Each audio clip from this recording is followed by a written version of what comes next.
Kasus keracunan karena diduga konsumsi makan bergizi gratis alias MBG masih terus terjadi meski para pejabat baru di Badan Gizi Nasional alias BGN mengaku terus melakukan evaluasi. Diketahui sebelumnya Presiden RI Prabowo Subianto melakukan perombakan terhadap sejumlah pejabat strategis BGN karena dugaan kasus korupsi yang terjadi.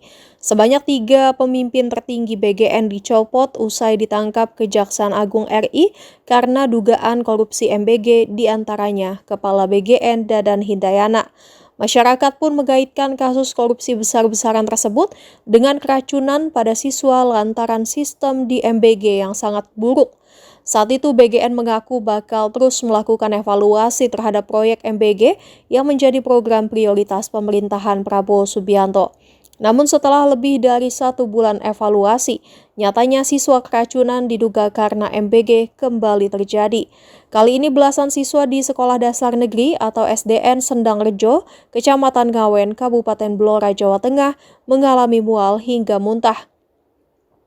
Dimuat Kompas.com, peristiwa belasan siswa keracunan terjadi sesaat setelah mereka mengonsumsi menu MBG dari Dapur Satuan Pelayanan Pemenuhan Gizi alias SPPG Bogowanti, Kecamatan Ngawen pada Senin 20 Juli. Kepala Satuan Reserse Kriminal atau Kasat Reskrim Polres Blora, AKP Zainul Arifin mengatakan, dalam proses penyelidikan tersebut penyidik telah memanggil 6 orang dari pihak penyelenggara program maupun sekolah untuk dimintai keterangan sekaligus mengamankan sejumlah barang bukti yang diduga berkaitan dengan insiden tersebut. Selain meminta keterangan para pihak terkait, pihaknya juga melakukan olah tempat kejadian perkara atau TKP.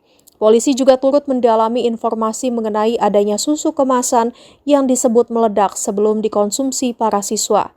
Menurutnya, keterangan dari pihak sekolah mengenai kronologi kejadian akan menjadi bagian penting dalam proses penyelidikan.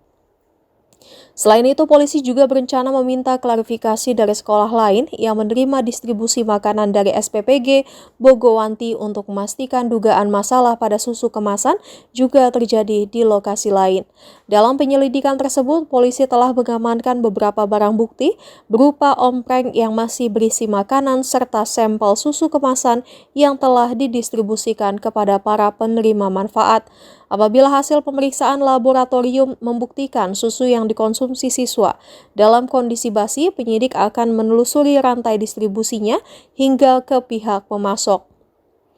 Zainul menegaskan, pihaknya juga berkoordinasi dengan Dinas Kesehatan Daerah atau Dinkesda Blora terkait hasil pemeriksaan medis terhadap para korban yang sempat mendapatkan penanganan di fasilitas kesehatan. Dari total 141 siswa di sekolahan tersebut, sebanyak 19 siswa mengalami gejala keracunan seperti mual, sakit perut, hingga muntah. Mereka kemudian dibawa ke Puskesmas Ngawen.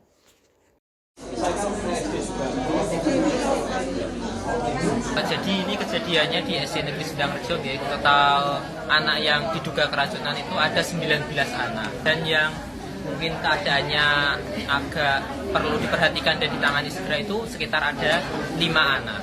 Tadi Bapak Ibu guru juga sudah mencoba makanannya, kemudian anak-anak juga sudah, begitu ada laporan ada salah satu ompreng itu yang diduga bau dan juga tekstur warnanya berbeda, itu semua langsung di stop. Tapi mungkin karena anak-anak sudah terlanjur ada yang meminum susu dan sebagian ada yang sudah makan, nah baru muncul efek-efek itu, Pak. Jadi Bapak Ibu guru langsung segera membawa semuanya ke puskesmas untuk mendapatkan penanganan segera. Rata-rata mengalami yang pertama itu sakit perut, Pak. Itu yang paling banyak. Yang paling banyak itu sakit perut. Yang kedua, beberapa siswa juga muntah. Ada yang di sekolah muntah 3 kali, 2 kali, sekali. Dan yang ketiga efeknya yaitu kepalanya pusing. Diduga itu dari susunya, Pak, ini, Pak. Susu, dan kalau makanannya kami belum bisa memastikan.